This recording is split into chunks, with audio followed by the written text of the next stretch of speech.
स्वागत है आपका नेक्स्ट आईएएस की इस खास पेशकश न्यूज़ एंड व्यूज़ में।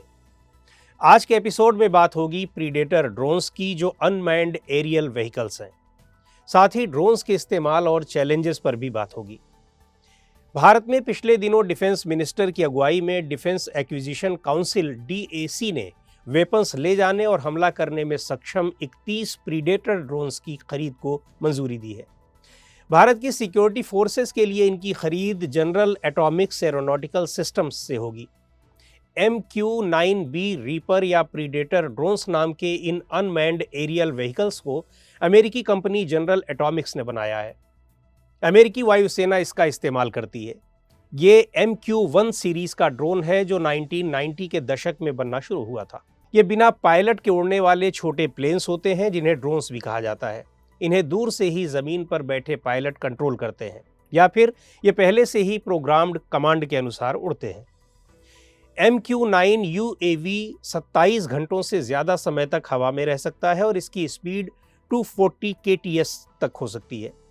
ये 50,000 फुट की ऊंचाई तक 1746 किलोग्राम पेलोड कैपेसिटी रखता है, जिसमें 1361 किलोग्राम की बाहरी क्षमता है। MQ-1 प्रीडेटर की तुलना में इसकी पेलोड कैपेसिटी 500% ज़्यादा है और हॉर्स पावर में भी 9 गुना ज़्यादा पावरफुल है। MQ-9 UAV किसी की नज़र में आए बिना लगातार निगरानी और लक्ष्य पर एकदम सटीक हमला करने की खूबियों से लैस है। सी गार्डियन MQ-9 UAV का मैरीटाइम वेरिएंट यानी समुद्री संस्करण है जो 30 घंटे हवा में रह सकता है। प्रीडेटर UAV की कैपेबिलिटी की बात करें तो ज़्यादा हाइट पर काफ़ी देर तक हवा में रहकर निगरानी करने वाले ये ड्रोन्स भारत की आर्म्ड फोर्सेस की intelligence, surveillance, reconnaissance ISR capability को बढ़ाने वाले साबित होंगे। न सिर्फ सर्विलांस बल्कि पेलोट्स से सुसज्जित ये वेपनाइज्ड ड्रोन पहाड़ों या समुद्र में किसी भी टारगेट को एक्यूरेसी के साथ भेज सकते हैं। Loiter time, wide range sensors, multi mode communication suite की खूबियों के साथ ये ड्रोन हाई वैल्यू, फ्लीटिंग और टाइम सेंसिटिव टारगेट्स के अगेंस्ट ज़बरदस्त स्ट्राइक और कोऑर्डिनेशन की क्षमता रखते हैं। इस ड्रोन की एडवांसनेस का अंदाज़ा इस बात से भी लगाया जा सकता है कि NASA, US department of homeland security, अमेरिकी एयरफोर्स, UK का रॉयल एयरफोर्स, इटालियन, फ्रेंच और स्पेनिश एयरफोर्स भी इस MQ-9 UAV को यूज़ कर रही हैं। भारत को भी ऐसे प्रीडेटर ड्रोन्स की काफ़ी ज़रूरत थी क्योंकि काउंटर टेररिज्म ऑपरेशंस में ये ड्रोन्स बहुत कारगर साबित होते हैं। ऐसे ऑपरेशंस को अंजाम देने से पहले उनकी रेकी करना, इंफॉर्मेशंस जुटाना और सिक्योरिटी फोर्सेस को रियल टाइम सिचुएशन की जानकारी देना ऑपरेशंस की सक्सेस रेट को बढ़ाता है।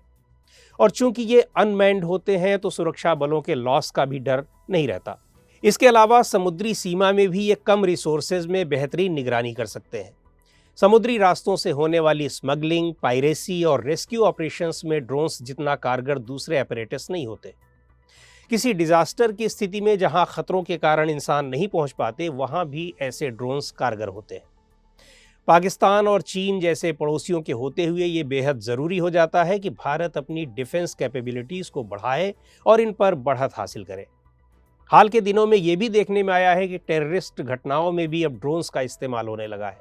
ऐसे में ग्लोबल कम्युनिटी के लिए बहुत ज़रूरी हो गया है कि वो इस पर सीरियसली ध्यान दें। ऐसी घटनाएं लॉ एनफोर्समेंट एजेंसीज का सिरदर्द भी बढ़ा देती हैं। समय के साथ ड्रोन सस्ते भी हो रहे हैं और आसानी से अवेलेबल भी होते जा रहे हैं।